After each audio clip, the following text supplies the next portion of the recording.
Ya malu lah kalau kita jadi malu kalau kita sudah belajar lama tapi kita tidak paham-paham karena kita tidak sering memperhatikan.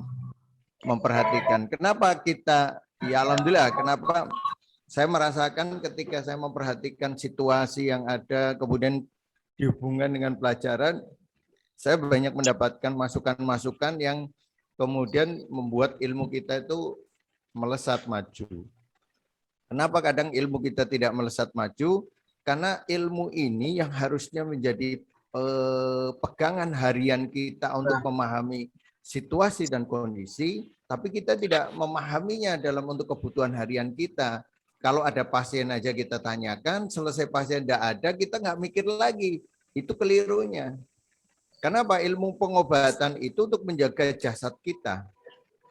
Kalau kita mempelajari Quran dan Sunnah, melihat, mendengarkan pengajian dan sebagainya, itu kita sedang memberi makan kepada roh kita, jiwa kita. Tetapi ketika kita memperhatikan apa-apa yang bisa membuat tubuh kita sehat, hakikatnya kita sedang memberi makan kepada fisik kita agar tetap sehat. Kalau kita jadi terapis, berarti kita memperhatikan betul apa-apa yang dibutuhkan oleh pasien-pasien. Berarti antara pasien dengan kita itu sama. Antara pasien dengan keluarga kita sama. Jadi ketika keluarga kita sakit, pasien sakit, ya hasilnya sama analisanya. Kenapa? Jangan kemudian ke pasien kita enak menganalisa, begitu kita yang sakit, keluarga sakit, bingung. Ya aneh kan? Tubuhnya sama, situasi yang dihadapi sama. Justru ketika kita sakit, keluarga kita sakit, kita lebih mudah karena kita merasakan sendiri kesakitan itu, merasakan sendiri perawatan harian itu, sehingga ilmu ini bisa dipakai untuk kemudian menganalisa dan meningkatkan kemampuan kita. Selalu demikian. Silakan ditanggapi yang bagian jantung, angina pectoris, penghangat sistem, jantung paru, Yinsi, penghenti keringat, dan yang lainnya. Silakan. Ya, silakan Bapak Ibu, kami buka lagi untuk sesi pertanyaannya. Sementara masih berkaitan dengan pemaparan di awal ya. Pokoknya silakan Bapak Ibu sekalian, kita tunggu. Nanti kalau seumpamanya tidak ada terkait dengan itu, nanti kita bisa beralih ke mungkin pertanyaan-pertanyaan yang lainnya yang lebih kasus-kasus umum. Ya, masih ditunggu Bapak Ibu sekalian. Ya, nanti bisa menggunakan fasilitas resen untuk bisa memulai pertanyaan. Kita tunggu mungkin sebentar lagi. Sepertinya tidak ada nih Pak Puji. Mungkin tidak ada. Berlari ke sesi mungkin umum, mungkin Pak Puji nanti ada terkait dengan penyakit umum. Mungkin yang pertama masih nunggu ya. Pertama terkait dengan pertanyaan ini ada pertanyaan ini saya coba untuk share screen untuk foto lidahnya Pak Puji. Diabetes tipe basah ini Pak Puji dengan kondisi lidah seperti ini. Mungkin terkait dengan penjabaran kasusnya seperti apa atau solusinya seperti apa Pak Puji. Pertanyaan saya sih, saya malah bingung tipe basah, tipe kering itu apa gitu loh. Karena yang tipe lembab panas bisa luka, yang tipe lembab dingin juga lukanya juga susah sembuh. Yang kemudian susah luka berarti yang sirkulasi darahnya masih bagus. Jadi mau disebut diabetes tipe basah, tipe kering gimana? Kalau ini tipe basah karena tipe defisien sebenarnya. Tipe defisien lembab. Coba Anda lihat lidahnya. Ini ya. Coba nyimak ya. Tanda panahnya bisa dilihat? Bisa kelihatan ya? Bisa. Ya, bisa. Bisa? Enggak? Bisa lihat? Enggak. Oh, bisa. Bisa? Bisa terlihat. Bisa. Bisa. Ini lidahnya, coba Anda lihat lidahnya ya. Ini lidahnya, warnanya kalau ini benar warnanya benar, ini pucat ya.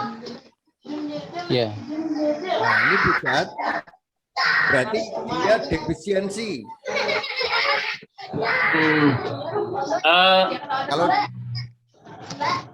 Mohon maaf, Halo.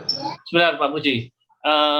Mohon maaf untuk Bapak Ibu sekalian, mungkin bisa dibantu untuk monitor mikrofonnya untuk kenyamanan kita bersama. Iya, monggo silakan dilanjut Pak Puji. Ini pucat ya. Kemudian ada selaput. Kuning. Coba Anda lihat, selaput ini antara lidah dengan selaput itu ada batas yang jelas. Ya. Paham ya? Selaput dengan lidah ada batas yang jelas. Kalau ada batas jelas, ini menunjukkan kasus patogen dengan dasar defisiensi. Defisiensi. Paham ya? Dasar defisiensi dengan ada patogen ada patogen lembab dahak. Di mana lembabnya lebih dominan daripada dahaknya. Karena dahaknya dominan, ini biasanya agak basah kayak lengket-lengket itu. Jadi pahami ya? Nah, ini ada bintik-bintik, berarti sudah ada stagnasi darah di jantung, di area di sini juga gelap. Nah, itu sudah ada mulai stagnasi, disebabkan karena defisiensi, karena dingin dan sistemnya lemah. Biasanya pembuluh darahnya mengecil. Karena kalau pipa, kalau apalagi pipa pembuluh darah, kalau dia kedinginan dia akan menciut, kalau kepanasan dia melebar. Nah, kalau terjadi pengerasan di situ, pembuluh darahnya mengeras, ketika ada panas, dia tidak bisa memuai dengan maksimal. Ketika kedinginan dia akan mengeras dan menjadi kaku. Itu seperti itu. Nah, ini menunjukkan kasus itu. Maka pada kasus ini cenderung kalau dikasih THE. THE itu kasus defisiensi terserang patogen ekses. Nah, ini dahak lembab dingin. Apalagi orang ini terserang pada cuaca hari ini.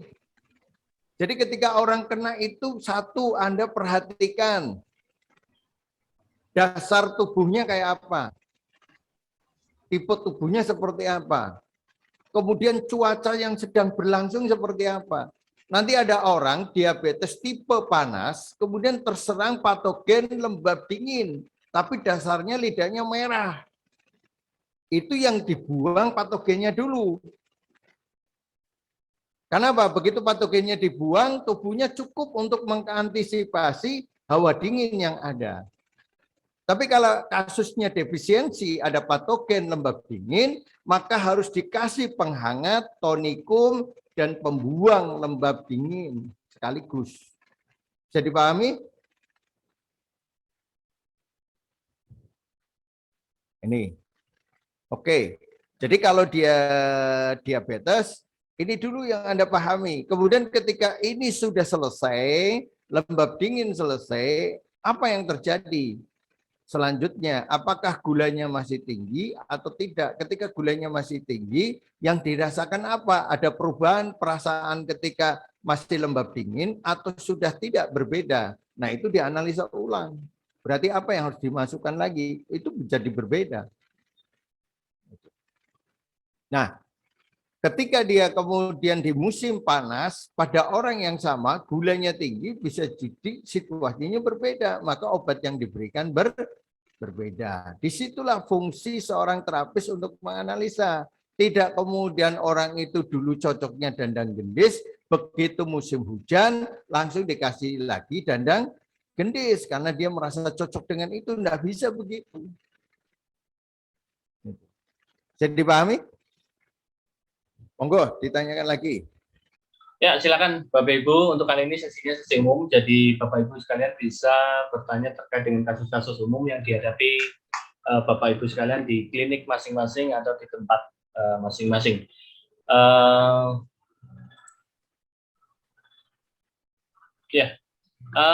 Ini Pak Puji, ada pertanyaan ke chat di sini terkait dengan perbedaan antara tonik 5 rasa dengan tonik 5 rasa B.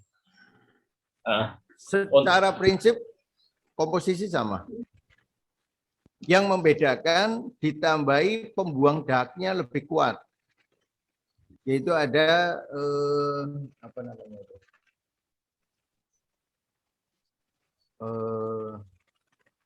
Bunga balon.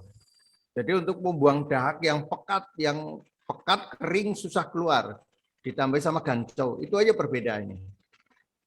Jadi sifat pengusir PPL dan anti batuknya itu berkurang. Ini jadi sama dengan mirip kayak madu peluru 1 dengan madu peluru 2. 1 fokus ke dahak, 1 fokus ke batuk. Kalau tonik 5 rasa A yang pertama itu fokusnya ke batuk, tonikum, jantung, paru, limpa, mengusir PPL angin dingin dan mengatasi batuk yang timbul walaupun ada dahaknya.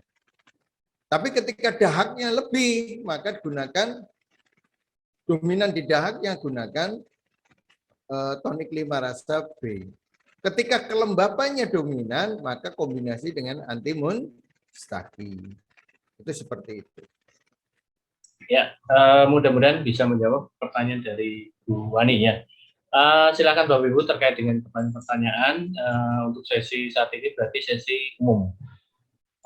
Lanjut ke pertanyaan berikutnya dari atas nama Ristiani.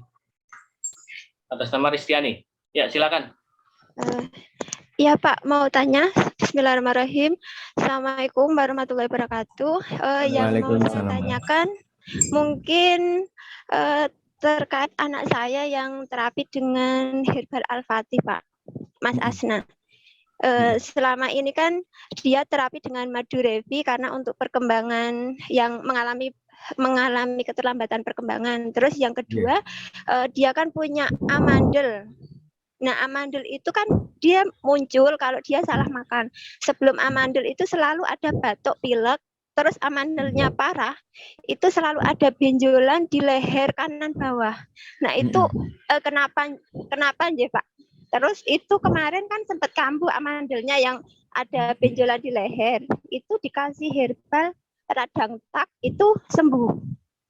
Nah, untuk biar benjolan itu tidak muncul lagi, itu untuk antisipasinya seperti apa? Terus yang kedua, ini keluarga saya yang kemarin juga terapi dengan Al-Fatih itu ada benjolan di ketiak, terus dikasih herbal kelenjar tumor. Itu sekarang alhamdulillah sudah 1,5 bulan terapi itu sudah sembuh. Nah, itu benjolannya itu kenapa? Terus penyebabnya apa? Karena sebelum muncul benjolan itu memang sering batuk, pilek seperti itu, Pak. Mohon penjelasannya. Terima kasih. Jadi ketika menggunakan madu revi itu sedikit lembab, jadi ada kelembabannya. Jadi pada penggunaan jangka panjang jika cuacanya sedang lembab, ingat ya, madu revi ada lembabnya karena ada tonik jingnya, jingshe. Kan itu yang jingshe kalau bahasanya. Jadi ada tonik jingnya, maka kalau pada musim lembab atau ada makanan yang lembab masuk, maka itu akan ikatannya menjadi lebih kuat. Bisa dipahami ya. Jadi ketika orang sedang lembab, perhatikan betul-betul, ketika orang sedang lembab, Anda kasih herba yang sifatnya lembab, maka kelembapan itu semakin naik 2 kali lipat. Ya, misalnya herba lembab apa? Contoh ya, penambah darah. Ya, penambah darah berarti tonik darah bisa. Terus ada lagi kelor, kloropil, spirulina, semua yang sifatnya menambah kelembapan dalam bentuk darah ataupun cairan itu akan menyebabkan terjadinya apa? Akan menyebabkan terjadinya kelembapan itu naik berkali lipat. Jadi yang tadinya mungkin tidak berpengaruh, tapi karena dari makanan ada, dari herba ada, maka jadi masalah. Madu revi ketika diminum pada musim panas tidak terlalu berpengaruh kepada kelembapan, tapi ketika pada musim peralihan maka dia akan menimbulkan ketika ada makanan yang sifatnya lembab masuk. Jadi pahami ya, itu yang pertama. Kemudian berarti diperhatikan makanan-makanan yang pada anak itu diperhatikan makanan apa yang mempengaruhinya ke dia. Munculnya ini biasanya tepung, rata-rata dari tepung olahan. Seperti mie, roti, semua tepung-tepungan itu menghasilkan lendir. Sehingga ketika dikasih radang tak, sifat radang tak itu membuang dahak. Bahan utamanya itu dari laut, dari dua jenis rumput laut dan mengandung garam, maka dia akan meluruhkan dahak yang kemudian menggumpal. Nah, itu bisa diatasi. Maka ketika tubuhnya belum cukup kuat untuk mengatasi itu, apalagi cuaca sedang seperti ini, maka itu bisa muncul kembali. Ini harus diperhatikan. Maka belajar di pengobatan itu ya rumit sebenarnya. Tapi kalau kita sudah terbiasa menganalisa, jadi bisa mencari benang merahnya. Kemudian kelenjar yang ada di ketiak itu adalah kelenjar getah bening. Biasanya muncul ketika pergerakan di lengan ini jarang digerakkan. Di bahu ini jarang diputar, jarang digerakkan. Orang sekarang itu jarang menggerakkan bahu.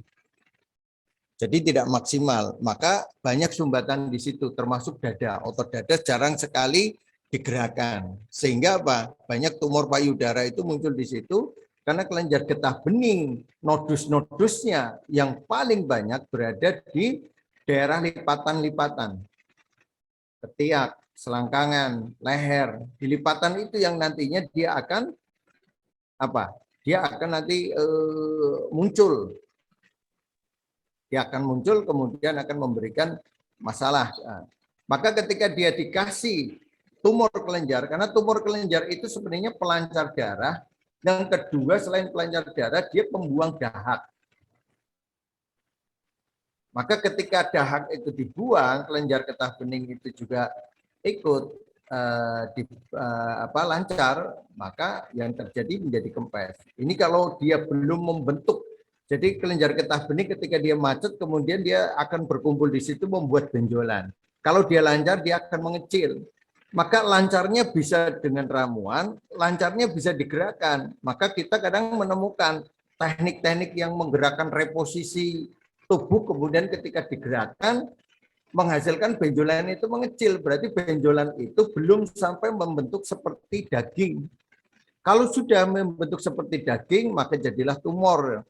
Yang dimana itu pengobatannya lebih rumit lagi. Makanya ketika diolesi minyak susut perut yang sifatnya panas, yang dia juga mengempeskan cairan lendir dan lemak, maka dia bisa ngecil. Maka banyak pada kasus-kasus benjolan yang isinya lemak, kelenjar getah bening, cenderung kita disuruh mengolesi dengan susut perut. Tapi pada kasus yang benjolan isinya daging, cenderung kita menggunakan minyak silat atau selir kegwi. Itu seperti itu. Begitu, Bu. Ya, mudah-mudahan bisa menjawab ya ke pertanyaan dari Ibu Ristiani. Ya. Untuk masih ada pertanyaan terkait dengan kasus umum ini, monggo silakan Bapak Ibu sekalian. Mungkin nih Pak Puji, mohon dijelaskan terkait dengan untuk herba-herba yang di kita Al-Fatih yang berizin kan memang ada berapa macam ya Pak Puji, ada Turmalef, terus ada Remanal, terus ada Bahu ya, Bahu. Mungkin terkait dengan ini kan berarti Bahu itu kan bisa dikatakan sebagai pengganti Huangqi. Terus untuk Turmalef itu red antibody ya Pak Budi ya. Terus untuk Remanal mungkin seperti tonik rotang mungkin lebih kering. Mohon untuk terkait dengan penjelasan atau mungkin koreksi dari pertanyaan tadi Pak Puji. Jadi kalau herba yang kemudian kita mintakan izin ada satu pertimbangan yang besar karena ini kaitannya dengan oplah yang harus cukup di pabrik, maka kita hadirkan herba itu yang penggunaannya tidak melihat musim. Istilahnya mau musim panas, musim dingin, pada kasus defisiensi itu dibutuhkan. Sehingga jenengan kalau stok herba tersebut paling tidak dalam 1 bulan itu bisa keluar. Kenapa? Kasusnya mendominasi kasus yang ada. Nah, Remanal itu sebenarnya perubahan dari urotang, karena pada kondisi tertentu urotang itu ketika lidahnya tidak merah, lidahnya tidak ada merahnya, urotang itu tidak mau. Orang itu ngedrop biasanya. Karena di urotang itu ada tonik yin-nya. Tapi ketika dia ada rasa haus, ada panas yang ada pada dirinya, maka urotang akan masuk. Tapi kalau dia lembab sekali, dingin, lebih dingin, maka saya cenderung menggunakan Remanal. Itu perbedaannya. Kenapa nggak dibikin satu? Nggak bisa. Karena kita butuh urotang, kita butuh Remanal. Itu. Cuma nanti mana yang paling banyak kebutuhannya gitu. Nah itu yang nanti kita pertimbangkan itu. Kayak Abahu, kenapa Abahu? Karena sudah ada TR Habasauda. Nah kita minta perubahan komposisi. Maka disebutlah Habahu gitu. Karena kalau pakai komposisi yang lama, saya nggak berani jual. Kenapa? Mesti nggak banyak keluar. Itu makanya kita menggunakan konsep itu. Nah itu seperti itu. Kemudian saya kemarin mengirim itu sebenarnya kiriman di grupnya SMA saya, yaitu tentang mengatasi GERD ya, asam lambung. Itu logika yang dari informasi itu saya jadi banyak berpikir, kemudian hal yang terlupa bisa kita sampaikan itu. Ternyata asam lambung itu kalau dari analisa yang menulisnya itu disebutkan bahwa karena asam lambung itu naik disebabkan bla bla bla bla dan sebagainya, maka jangan makan yang lain kecuali sementara banyak makan daging. Padahal di pelajaran di modul 2 itu ada, di modul 2 dan modul 1 itu ada. Bahwa lambung itu mencerna protein dan lemak. Ingat ya, lambung itu mencerna protein dan lemak. Maka ketika dia berfungsi mencerna protein dan lemak, maka ketika kelebihan asam lambung, maka dia harus digunakan. Caranya gimana? Masukin banyak-banyak di perut kita protein. Paham ya? Supaya Pak dipakai dia. Kalau nggak dipakai, yang kita masukin roti, yang kita masukin nasi, yang kita masukin sayuran, yang kita masukin buah-buahan, nggak pas. Kenapa? Itu menambahi asam lambung itu tidak bisa dicerna, sedangkan zat yang tidak dicerna itu masuk, maka terjadi kegagalan fermentasi di situ karena tidak dipakainya asam lambung yang berlebihan tadi. Hanya muncul kembung. Nah, kemudian proteinnya diapakan? Jangan dikasih rempah. Ingat ya. Kalau produksi asam lambung kita sedikit, kasihlah rempah.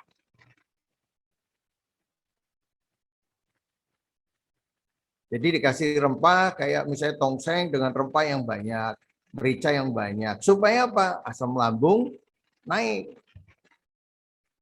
Produksi lebih banyak.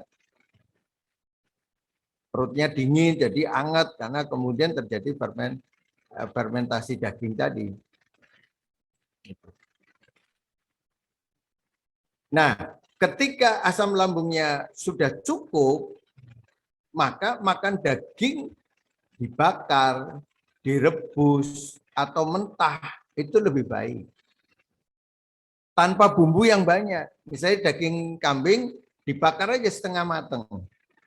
Makan, sudah. Itu nanti asam lambungnya berkurang. Karena apa? Digunakan untuk ngolah itu. Mencerna. Sebab karbohidrat dicerna di apa? Di mulut. Maka ketika asam lambung kita naik, perbanyak itu. Cukup kemarin ketika saya lapar banget. Kalau lapar banget berarti asam lambungnya kan sampai gerus itu. Sudah, saya makan ini daging agak banyak, nasinya dikit. Gitu. Nah, itu langsung anteng. Nah, kuning telur juga kuning telur yang mentah. Jangan dengan putihnya. Karena putihnya tidak bisa dicerna oleh asam lambung, berbeda. Tapi kalau proteinnya itu banyak ada di kuningnya. Dan jangan dicampur sama apa? Merica. Jangan dicampur sama madu. Karena itu juga bereaksi untuk menaikkan asam lambung. Maka kuning telur mentah. Maka bedanya apa kuning telur mentah dengan dicampur dengan madu, dicampur dengan merica. Ketika kita butuh nutrisi kuning telur mentah, tetapi lambung kita lemah dingin, asam lambungnya sedikit, campurlah dengan merica, campurlah dengan madu, supaya tidak terlalu membebani. Tapi ketika asam lambung kita cukup panas, lambung kita panas, asam lambungnya cukup, maka mentah. Jadi paham ya? Monggo kalau ada pertanyaan. Artinya guru itu seperti ketofaktosis ya? Apa? Keto. Yang tadi yang dibahas itu. Iya. Bukan keto, saat asam lambung naik aja. Kalau ciri khas yang muncul jelas itu kalau misalnya asam lambung berlebih dan asam lambung kurang tuh gimana tuh? Kalau asam lambung naik itu biasanya perih perutnya. Oh, perih. Kalau kelebihan dia kan gerus di dinding lambung. Tapi kalau nggak doyan makan, itu asam lambungnya dikit gitu. Oh, ini kalau yang sedikit baru kita gunakan madu atau rempah. Iya, merica. Untuk merangsang asam lambungnya naik. Oke. Saya sekali lagi saya sampaikan, saya berlatih Tai Chi itu dari guru saya sampaikan ada 3 yang naik. Ya, 3, membangunkan 3 kekuatan. Membangunkan 3 kekuatan. Yang pertama, pernapasan. Chi-nya jadi naik, kuat. Yang kedua, nafsu makan. Kenapa? Karena Chi di Dantien, dan Tantien itu di magma itu menjadi lebih besar, apinya lebih besar. Dan saya yang merasakan pertama itu 1, jadi doyan makan. Laparan. Itu sejak latihan Tai Chi, apalagi udah 1 tahun ini. Sehingga ketika tidak dipenuhi dengan nutrisi, dengan kuning telur, itu pusing. Perih. Terus kayak ngelir. Rambutnya kering. Kenapa? Kurang gizi. Karena kebakar. Maka saya tiap hari harus konsumsi minimal 2 kuning telur. Kadang 3, kadang 4. Itu seperti itu. Untuk meredam asam lambung yang naik, panasnya di lambung. Efeknya, ya efeknya awet muda lah. Gitu. Terus napasnya jadi kuat. Jadi kalau membaca suratan panjang itu bisa. Yang tadinya tersengal-sengal, itu bisa. Berarti Chi-nya naik. Nah efek yang kemudian sesudah 1 tahun, sudah 1 tahun baru saya ngerasakan itu, apalagi sejak minum kuning telur sampai sekian bulan, nah itu baru libidonya naik. Jaluan, bahasanya kayak gitu. Ini penting bagi bapak-bapak itu, terutama yang rambut-rambutnya sudah putih, biasanya sudah ngedrop ini. Gimana Pak Husni? Pak Husni nggak kelihatan kayaknya Pak Husni. Wah, jadi perlu ini Pak Husni, langsung aplikasi Pak Husni. Oh, nanti ada Zoom meeting khusus latihan. Pak Ini Changsuang. Maka rencana kita mau kita terangkan lumayan agak detail tentang bagaimana posisi Changsuang, kemudian Cise itu mempengaruhi kepada struktur, kemudian memperbaiki tubuh, kemudian kaitannya dengan membangkitkan Qi dengan bahasa kedokteran, dengan bahasa juga bahasa-bahasa kita yang sederhana. Itu nanti di habis Lebaran rencananya kita seperti itu. Ya. Ini yang daftar sudah berapa ini? Katanya ada 10-an. Ini angkatan lama juga sudah daftar semua kayaknya. Ini Pak Dedi itu, waduh, nanti tak bikinkan kopi, Pak. Nah, kopi rempah ini, kopi rempah yang sudah kita buat, tapi harganya memang mahal ini, memang campuran inilah. Bahannya super semua, jadi bingung mau jual itu. Ini premium ya kopinya. Cuma dari kita jual itu 100 gram atau 1 on. Nah, ini bentuknya kayak gitu. Kopinya itu jadi enak banget itu. Tapi meningkatkan asam lambung. Jadi habis itu makan daging. Wah, libidonya naik. Kenapa? Rempahnya itu, satu botol itu bisa jadi lebih dari 30. Lebih dari 30 gitu. 30 cangkir sekian lah. Ini karena kemarin kelihatan enggak? Nah, ini. Itu 1 sendok teh sih masalahnya. Jadi sekitar 3 gram lah. 3 gram itu rempahnya dicampurkan, mau pakai Robusta, mau pakai Arabica silakan. Kopi mau Lampung, Aceh, mau ini Kalimantan ada kopi nggak Balikpapan itu? Kayaknya nggak ada nih kopi Balikpapan itu. Nggak ada. Nah itu silakan aja. Kalau saya karena pengennya ini pakainya apa? Nescafe yang sasetan kecil itu. Yang di Indomaret ada banyak. Ya sudah pakai itu aja. Supaya kalau mau repot lagi yang apa gilingan itu bagus itu. Sampai dia mengendap. Jadi ketika sudah mengendap, endapannya sudah di bawah, atasnya sudah bening, baru diminum. Itu ada 2 varian. Varian yang pertama itu penghangat dan tonikum saja. Tonikum ke arah Yangtze. Makanya pada musim dingin ketika minum itu langsung hangat dan hangatnya awet. Minum kopi, misalnya minum kopi pagi, sampai sore itu badan kita tetap hangat. Maka disebut kopi premium. Rempah premium. Nah, yang satunya ada tonic gin-nya. Yang satunya ada tonic gin-nya, jadi tidak hangat, tapi ada pelembabnya. Pelembabnya itu untuk awet mudanya. Menghitamkan rambut lah, sama mengisi sperma yang satunya. Jadi kalau minum yang satunya pada musim panas atau kondisi tubuh kita lebih panas, pakai itu. Nah ini nanti jadi melek mata yang pertama yang hangat itu matanya melek, energinya bagus. Minumnya nggak usah tiap hari. Kalau saya udah terlalu sering jadi saya batasi. Kadang 2 hari sekali, 3 hari sekali. Kadang kalau kepingin ya tiap hari. Cuma nanti kalau bibirnya udah kering, oh udah terlalu kering. Nanti minum air putih yang cukup. Gitu. Nanti minumnya kapan lagi.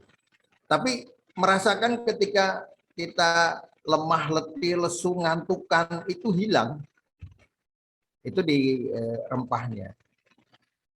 Itu kalau mau jualan di pinggir jalan misalnya 15.000 1 cangkir itu ya masih masuk. Gitu. Dan tidak ada yang jual di tempat lain. Punya kita toh. Komposisi rempahnya ya rahasia. Kan kayak gitu. Yang penting beli aja gitu. Itu pencarian selama 10 tahun lebih.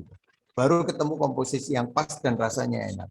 Nah, sampai kopinya dingin, terus kopinya ditambahi es. Misalnya dia senang es ya. Kopinya ditambahi es. Itu enaknya masih. Jadi saya susah cerita ya. Mending jenengan beli 1 untuk sampel gitu. Lumayan kan, 39 Cocok aja. botol. Cocok Bang Puji. Ya. Nah, itu coba ketika dia senangnya es, misalnya hawanya panas, diinikan. Nanti esnya hilang, sifat hangatnya tetap jalan. Segernya dapat, nanti habis itu gobios kepanasan. Badan kita panas itu. Tapi tidak saya rekomendasikan untuk yang tipe-tipe panas. Nanti yang tipe-tipe panas kita buatkan sendiri. Cuma karena orang Indonesia banyak lembab dingin, saya bikin ini dulu buat nyari duit. Nyediain yang mereka kan nggak cepat putarannya. Itu betul ya Pak Husni ya. Kayaknya Balikpapan cocok ini gini jualan. Siap. Ya kalau pasiennya sedikit ya bikin kopi lah gitu, kedai kopi lah. Ya, nanti ibunya yang jualan gitu. Sambil nunggu pasien satu di terapi, yang satunya nunggu ngopi-ngopi lah gitu.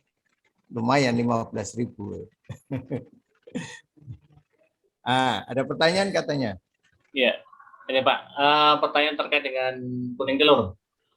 Ya. Makan kuning telur mentah tiap hari berapa butir sebagai Pak Puji konsumsi? Apakah tidak berpengaruh dengan kolesterol? Dan konon kalau mentah khawatir ada bakterinya. Oh, silakan Pak Puji. Ini berarti ini baru gabung, belum lama berarti ini ya. Masanya kayak gini, Adirai makan kuning telur berapa sehari? 20 butir lebih, sampai 25 sampai 30. Saya berarti nggak ada apa-apanya kan? Pertanyaannya, Adirai kolesterol tidak? Adirai penyakitan tidak? Tidak, karena olahraga. Nah,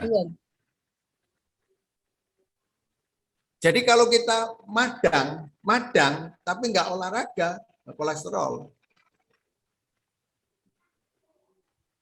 Jadi kalau Anda makan, terus tidak digunakan yang dimakan, itu terjadi pembusukan di dalam. Kalau di dalam tidak membusuk, ya dia ditumpuk menjadi lemak. Tapi kalau digunakan untuk berolahraga, seimbang dengan pengeluaran dan pemasukan, ya dia berputar aja. Sekarang jenengan ngisi bensin, kita ngisi bensin lah ya, mobil, tapi mobilnya nggak pernah dikeluarin. Kira-kira tangki bensinnya banyak endapan tidak? Saluran bensinnya jadi kotor tidak? Tapi ketika kita ngisi bensin, kemudian dipakai, kosong, ngisi lagi, dipakai, kosong, ngisi lagi, kira-kira awet tidak? Awet mana, dipakai atau tidak dipakai? Jadi apapun yang kita makan menjadi kolesterol dan sebagainya, andai kata tidak kita gunakan untuk bergerak. Jadi pahami ya? Insya Allah. Pertanyaannya, lambung itu ada desinfektannya enggak?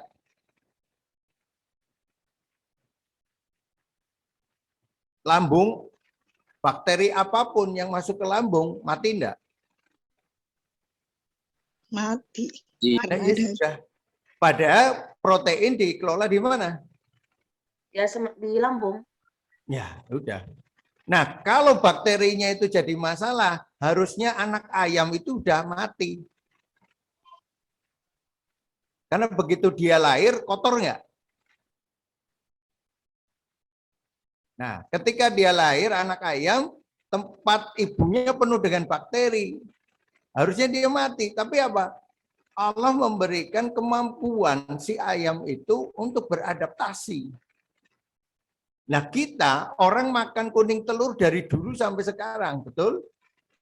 Kenapa sekarang dipermasalahkan? Kolesterol lah dan sebagainya. Pada masalahnya, orang zaman dulu kalau capek sekali, ingat ya, capek sekali, dia merasa kelelahan kuning telur untuk mengembalikan nutrisi yang hilang selama bekerja. Lah kita capek enggak, olahraga enggak, makan kuning telur, aneh. maka terjadi kelebihan. Itu masalahnya. Tapi yang disalahkan kuning telurnya. Ingat, apa yang Allah ciptakan tidak ada kejelekan sedikit pun. Tapi ketika kita melanggar fungsi penciptaan itu, fungsi penciptaannya protein untuk apa? Kalau kita langgar, maka yang terjadi adalah kejelekan pada tubuh kita. Kejelekan itu karena kita tidak mengikuti ketetapan sunatullah. Allah tidak menzalimi hambanya, kecuali hambanya menzalimi diri sendiri. Sekarang Anda bekerja, mencari duit, terus duitnya ditaruh di kotak, terus tiap hari Anda liatin kotak duitnya, liatin duitnya yang numpuk tambah banyak, berfungsi nggak duit itu? Tiap hari nyari ditumpuk aja, Anda makannya ngirit banget, yang penting duitnya ditumpuk aja. Kira-kira apa yang terjadi? Itu sama dengan apa yang kita makan, tapi kita tidak gunakan untuk bergerak. Itu seperti itu. Salah demikian.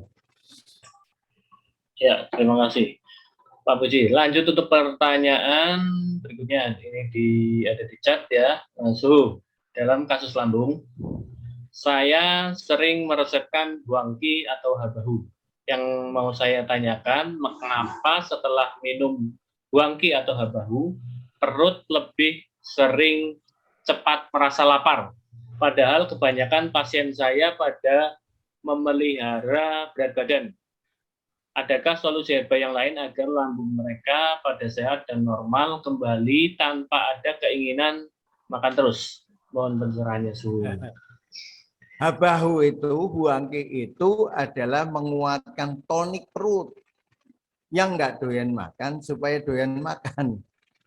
Jadi pahami? Yang nggak doyan makan jadi doyan makan. Karena dia tonik merangsang munculnya asam lambung supaya dia muncul rasa lapar. Kalau sudah laparnya terus-menerus, tapi energinya lemah, pakainya kurma life. Jadi dia energi lemah, letih, lesu, tapi nafsu makan masih bagus. Lambungnya masih kuat, bahkan cenderung panas lambungnya. Tapi limpahnya lemah, pakainya kurma life atau red antibody. Bisa dipahami ya. Tapi kalau limpahnya lemah, lambungnya standar, biasa aja, lemah, tapi tidak terlalu lemah, lambungnya tidak panas, tidak terlalu dingin. Terus penggunaan jangka panjang, gunakan PWCC. Jadi ketika untuk jangka panjang, menjaga limpa dengan lambung, tidak terlalu lapar, tidak terlalu lemah limpahnya, gunakan PWCC jangka panjang, dosis sedikit aja, 1 atau 2 kapsul sebelum tidur, itu untuk menjaga limpa lambung kita jangka panjang. Kalau habahu itu tidak jangka panjang, jangkanya cenderung pendek, pokoknya yang penting dia sudah bagus, dikurangi. Tapi PWCC bisa lebih panjang lagi. Red antibody atau kurma life juga bukan jangka panjang. Ketika lambungnya sudah dingin, jangan diteruskan. Kalau diteruskan, nanti semakin dingin. Intinya begitu. Ya, lanjut ke pertanyaan berikutnya Pak Puji. Ini terkait dengan kuning telur ayam broiler. Gimana ini Pak? Mentah bagus enggak? Enggak masalah. Adanya itu ya pangan baik gitu. Intinya kayak gini. Walaupun ayam broiler dikasih makan buatan manusia, istilahnya nilai gizinya tidak sebaik yang dia makan di luar, tapi kalau adanya itu ya dimakan. Istilahnya ketika adanya itu, kalau ada yang bagus ya ambil yang bagus. Tidak ada rotan, akar pun jadi. Nah, kita kurang gizi yuk. Kenapa? Apapun yang dimakan oleh binatang, kemudian tubuhnya akan merubahnya. Walaupun misalnya sampah pun dirubah menjadi sesuatu yang lebih baik. Walaupun tidak sebaik andai kata dia dikasih makan yang baik-baik, intinya itu. Saya aja kadang kalau nggak ada, kampung nggak ada, bebek nggak ada, ya sudah ayam lehor yang ayam petelur yang omega. Kalau nggak ada, ya sudah yang petelur biasa aja. Adanya itu. Yang penting kan kita terjaga fisiknya ketika kita olahraganya full. usia boleh tua lah, tapi wajah ya kurang, jangan terlalu cepat lah ya gitu ya. Iya Pak Husni ya. Gitu. Jadi usia 50, wajah 40 lah. Jadi wajahnya agak di depan lah, jangan usia 50 wajahnya 60 kan itu ketuaan banget itu. Mana nih Mas Deddy? Iya, ini loh, Pak Husni, kalau dilihat sekarang suhu loh, rambut yang tadi di depannya putih itu udah nggak putih lagi, udah hitam sekarang. Samping-samping juga dia hitam Pak Husni itu. Nah, mungkin bisa ini Pak Husni kepengen ini masalahnya Pak Husni. Jadi yang putih di depan itu udah minimalis sekali Pak Husni itu, sama yang samping-samping gitu, udah hitam semua. Ini udah hitam Pak. Udah. Kopi pasti. Pakai kopi pasti. Lumayan, apalagi tambah kuning telur sama olahraga Pak Husni. Siap. Ini Pak Puji menyambung terkait dengan tadi yang serbuk rempah. Ini berarti ada dua macam ya Pak Puji ya, itu ya berarti ya. Ya. Berarti tadi yang kering sama yang tidak terlalu kering. Sedikit ya, ini. Jadi yang sudah saya coba, ini rasanya yang paling enak dua ini. Tapi kalau menurut saya yang paling enak ya justru yang kering. Yang enak ya, paling enak. Di tubuh enak kalau menurut saya, tipe tubuh saya. Tapi ketika minum itu berturut-turut 3 hari, 4 hari itu udah rasa kering, biasanya saya berhenti. Tapi kalau menjaga tubuh tetap hangat itu luar biasa. Libido juga ada, yang kedua juga ada. Yang kedua itu karena dia ada tonic zinc-nya, maka ada lembab sedikit, tapi rasanya masih masuk karena saya sudah coba pakai purwaceng itu. Yang kemarin dicoba Pak Yusron kan yang ada purwacengnya. Itu enggak begitu enak. Purwaceng kan mahal itu. 1 kilonya kalau yang super itu 10 juta. Kalau purwaceng loh ya. Kalau ada purwaceng 1 kilo kok harganya 20.000 itu bukan. Itu kisaat namanya. Nah, ada yang benar-benar purwaceng, tapi itu yang masih kecil-kecil, itu harganya berapa ya? Dia 2,5 juta. Ini kalau super ya memang 10 juta, ada harga, ada ini. Kita pakai ginseng, Pak Puji pakai ginseng asli dari Cina. Tapi yang mana? Yang paling rendah. Red ginseng, ya ginseng asli, tapi yang paling rendah, yang 5 juta sekilo. Bikin yang super oke, 200 juta 1 kilo. Saya berani bikin serbuk rempah pakai ginseng yang super. Ini jualnya berapa itu kira-kira? Jualnya kayaknya 100 juta 100 gram itu. Yang beli Sultan ya, Sultan Brunei aja gitu. Yang lainnya nggak bisa. Itu seperti itu. Jadi serbuk rempah itu fungsinya itu. Dan ketika jenengan lagi lelah, capek, itu serbuk rempah, terus dicampur kopi, dicampur kuning telur. Enak gitu. Nah, ini, tapi susah ya, mengimani sesuatu yang khayal itu susah. Iya kan? Mengimani sesuatu yang khayal itu susah, harus dibuktikan supaya muncul ucapan yang benar. Nanti berarti Zoom meeting 2 minggu lagi, kayaknya udah ngopi semua ini Pak Yusron, supaya membuktikan, oh benar rasanya gitu. Itu seperti itu. Ya, oke. Wajib beli, maksudnya wajib beli. Bukan wajib Bu, nggak ada kewajiban Bu, ya disarankan saja. Ini berarti perempuan laki-laki boleh ya Pak ya? Ini lanjut dari pertanyaan itu. Perempuan laki-laki, kadang cucu saya ikut minum. Tapi kalau cucunya ikut minum, wah nggak bisa berhenti, biayaan rangenah gitu. Emang ini buktinya. Anak herba biasanya, putu herba. Ya. Yang tanya lagi. Lanjut lagi, mungkin ada pertanyaan dari Bapak Ibu sekalian sebelum mungkin ya sebentar lagi kita akhiri untuk sesi Zoom kali ini ya. Untuk kasus-kasus umum. Oh, ini adalah satu lagi Pak Puji. Mungkin ini ada titipan lagi. Saya akan share screen sebentar.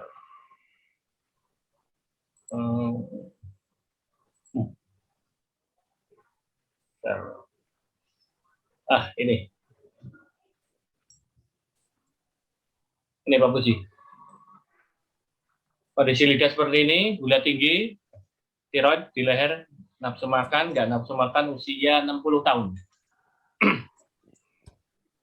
Ini tiroid ya? Gula tinggi sama tiroid di leher. Nafsu makan juga rendah atau tidak nafsu makan. Nah ini kalau lihat, ya lidahnya sudah, sebenarnya lidahnya teksturnya masih kuat, tapi dia sudah mulai memanjang kecil, ya, sudah mulai menipis, berarti nutrisi ini juga sudah mulai berkurang, cairan sudah berkurang. Ini ada dahak, yang membuat tidak nafsu makan itu di dahaknya nih. Ini patogen. Ya, ini patogen, dasar tubuhnya merah, sebab darahnya cukup pekat, cairannya yang kurang dia. Nah, coba ditanya suka minum atau tidak. Kalau dia malas minum, berarti kasusnya ada C-nya juga lemah, tapi cenderung ada panas di dalam.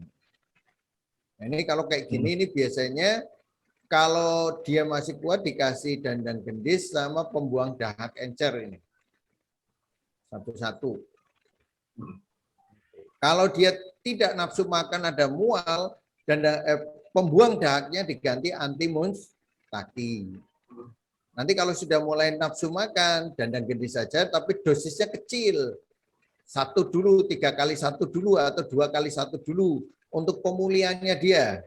Nah, ketika sudah mulai kerasa haus dan lapar lagi, baru dandan gendisnya masuk normal. Nanti kemudian berkurang lagi, seiring dia kemudian normal. Itu seperti itu. Jadi, proses masuk keluarnya herba terus gantinya apa itu harus diperhatikan.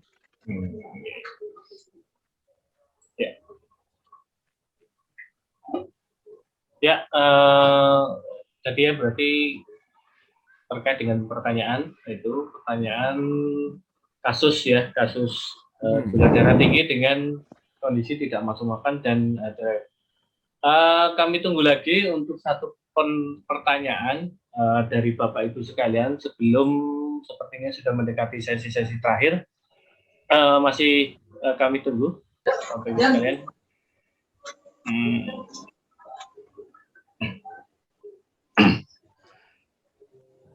Ya, Bapak Ibu sekalian, insya Allah sepertinya sudah tidak ada lagi Pak Puji untuk pertanyaan-pertanyaan berikutnya. Alhamdulillah Bapak Ibu sekalian, jadi kita tadi sudah membahas terkait dengan herba-herba terkait dengan penyakit jantung.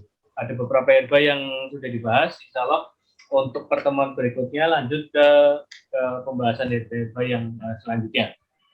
Terima kasih kepada Bapak Ibu sekalian yang sudah hadir. Mohon maaf tadi ya, ada sedikit kesalahan teknis ya. Tidak dialog out hampir semuanya, jadi harus kita perbarui lagi terkait dengan Zoom yang tadi. Mudah-mudahan apa yang tadi disampaikan oleh Pak Puji memberi gambaran yang lebih jelas lagi terkait dengan herba-herba Al-Fatih dan juga terkait dengan kasus-kasus yang Bapak Ibu sekalian tanyakan. Insya Allah kita ketemu lagi kurang lebih 2 minggu, 2 pekan ke depan ya, untuk melanjutkan pembahasan untuk produk-produk yang lain. Terima kasih pada Pak Puji yang sudah hadir di kesempatan kali ini dan juga Bapak Ibu sekalian. Sebelumnya kita tutup dengan bacaan hamdalah. Lanjut ke para pembaca. Ini Mas Yudi sebentar ya, nanti kita ngobrol ya Mas Yudi. Ya, terima kasih. Akhiri. Assalamualaikum warahmatullahi wabarakatuh.